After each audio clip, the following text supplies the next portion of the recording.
Get in there. Get all the way in there. Coffee. We're not gonna wear those today. We're gonna wear these Calvin Klein kind of suede dress shoes.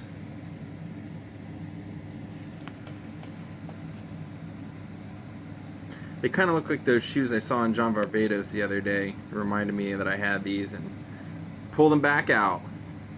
You think you got problems? That's 2:30? 2:30 p.m. traffic. Have fun with that, LA. That's why I walk everywhere. Alright, so today what we're going to do is I'm going to take you guys to a historical Hollywood landmark. We're going to go to the jaw will keep walking, slowing down every 5 seconds. We're going to go to the Knickerbocker Hotel, which was built, I think, in the late 1919 era or 1920s, early 20s. But this was the place. This was the place from 20s, 30s, 40s. Started to go down a little bit in the 50s, and then 60s, it just, the luster was gone, baby. It was gone. So we'll get over there, tell you some stories, everything that I know about it, and we'll get some footage. Last time I was there, see, now it's like a retirement home for mostly all Russian people, from what I could tell. It's not a hotel anymore. But last time I was over there, I befriended the security guy, and he told me I could come back anytime. So I'm hoping that he will be gracious enough to let me go in and maybe film some stuff. I don't want to get him in trouble or anything, because one of the stories that he did tell me last time I was there was that a few months ago in the evening, some ne'er-do-well came in off the street, just walked into the building. Usually they have security, but he said security was kind of lax that night. Said somebody walked in, took an elevator up, just barged in a room and sexually assaulted an old lady there. Really did a lot of damage, she said. Actually, she was in the hospital and had to have reconstructive surgery, and you can find information about it online. That's what he told me to do, and I looked, and sure enough, there was footage of the guy, and it's unfortunate. So I don't know if they'll let me in to film, but we can sure ask him, and I don't want to say his name yet until we get there. But he said this was one of the days he was working. So next stop, the Knickerbocker Hotel of Hollywood. Uncle Milty. The historic Knickerbocker Hotel. Now, the Knickerbocker is pretty much the place to be. They said that they would have lines all the way around the corner, even just for lunch. It was mainly a bar. From what I understand, the bar was right over there, that area.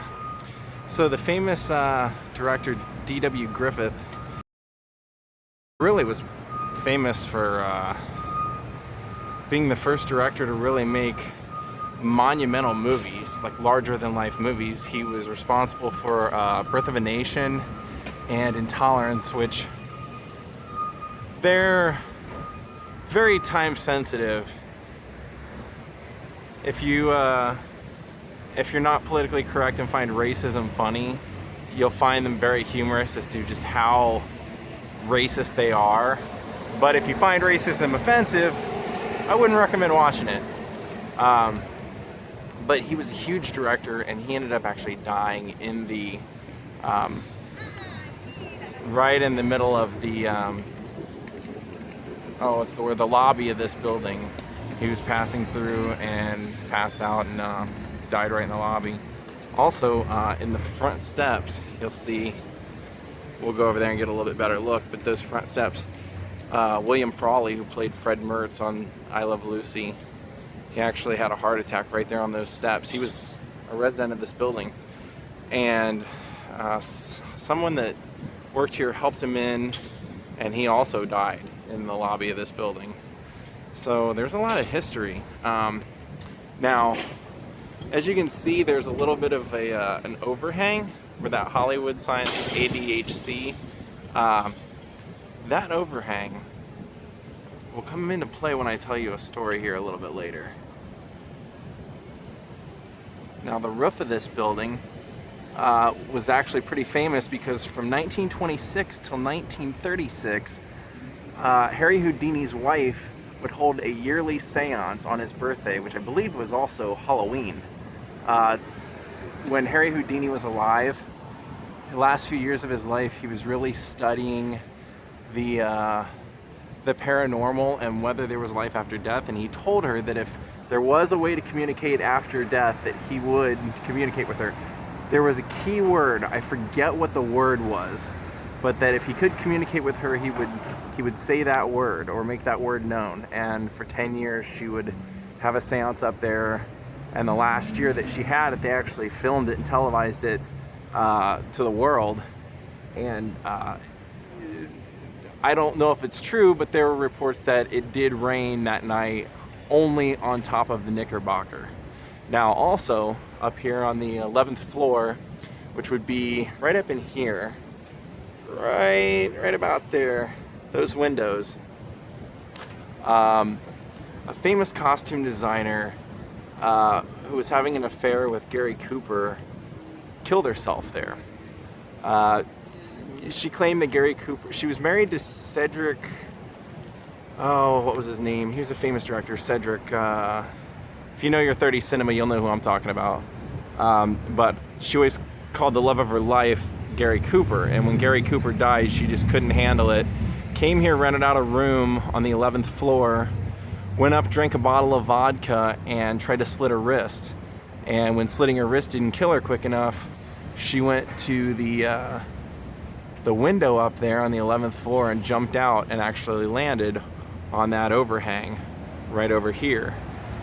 And the legend is that her body, that's not the original one, there was actually like or maybe that is the original one. I'll insert some pictures from the heyday and you can kind of compare them. Her body laid there for what they say like 5 days before anybody discovered that she was dead. Also, when I think I mentioned earlier that this place really started kind of like losing its fame in the 50s. One of the people who continued to use this as his main hotel when he was in town was Elvis Presley. So I'm gonna post, there's some famous pictures of Elvis walking in the front doors right there, and also staying in his room.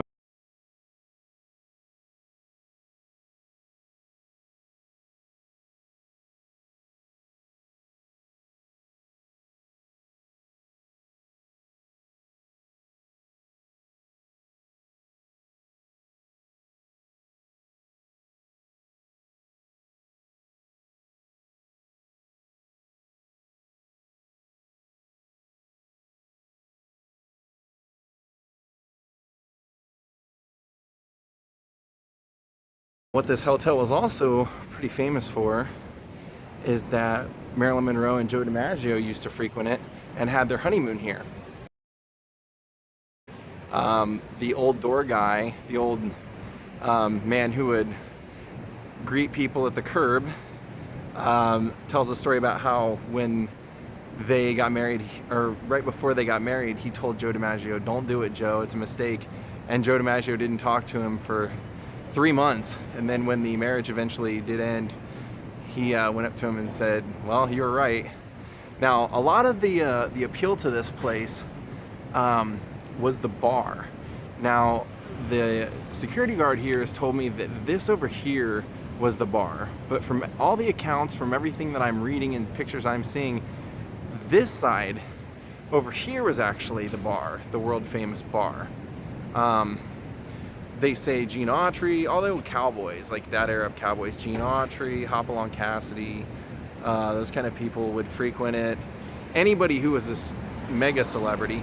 Also, an interesting thing about this building is the actress Frances Farmer, who had a lot of mental health issues in her life, was arrested from here. She, I guess earlier in the night, she had attended a party where she took her sweater off and was running down Sunset Boulevard. and then eventually made her way over here, and the police tracked her down for a parole violation and broke down the doors of the bathroom here to pull her out. And there's a famous picture of that. If I can find it, I'll go ahead and add it in. I'm gonna go over here and I'm gonna go ahead and cross the street and show you what would be the old bar area. I think now it's like a hair salon or something else. I'm not sure exactly what it is, but we'll get the front view of that, and I'll see if I can get inside and get the front lobby, because even though it's not the original lobby, this place was known for its illustrious lobby where you could meet anyone going through, and people would just hang out there all day. I'll insert some pictures of the lobby as well, and you can compare how much it's changed.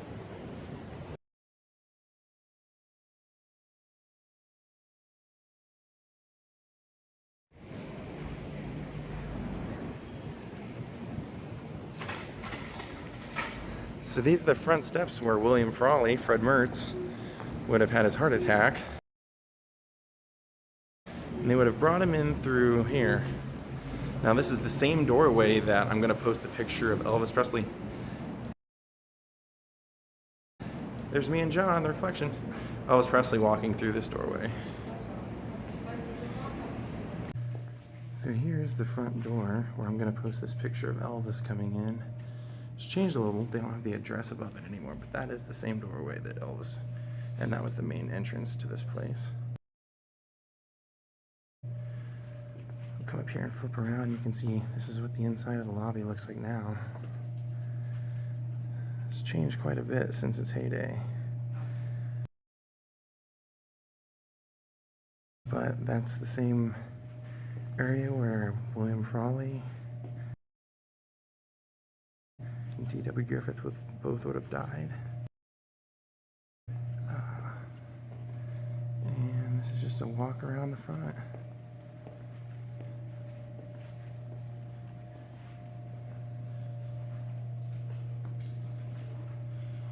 I made a friend. A little baby. A little.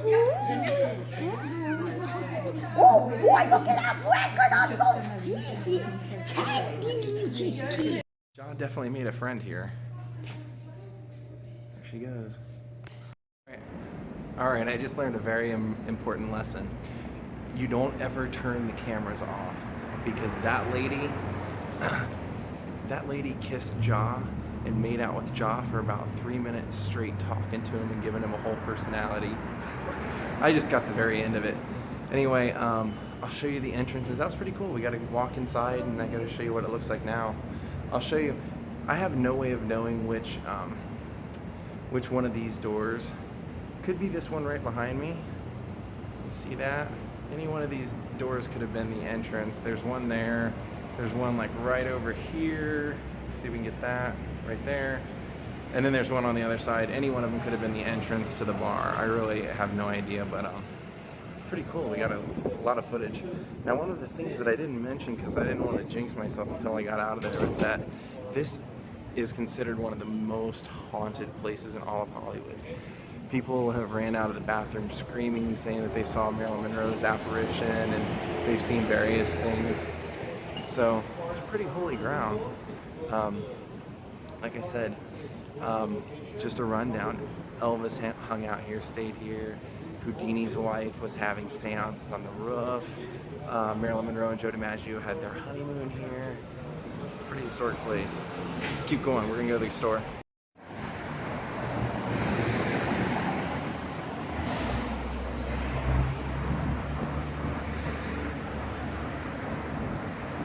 Speaking of I Live Lucy, Daze Arnaz.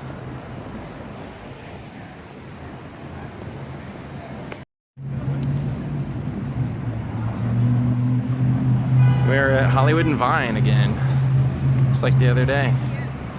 I'm gonna hit the same grocery store too. This is kind of a cool star. A lot of people don't believe that really happened, but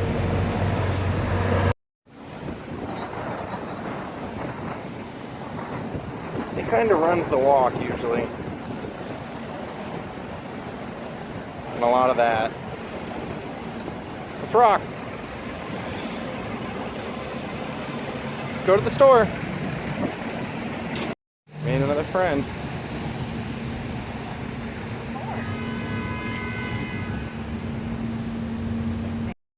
They gave a dog a star?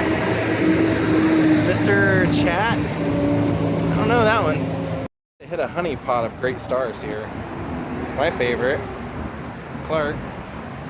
And Cary Grant's up here. An old friend. Actually a new friend.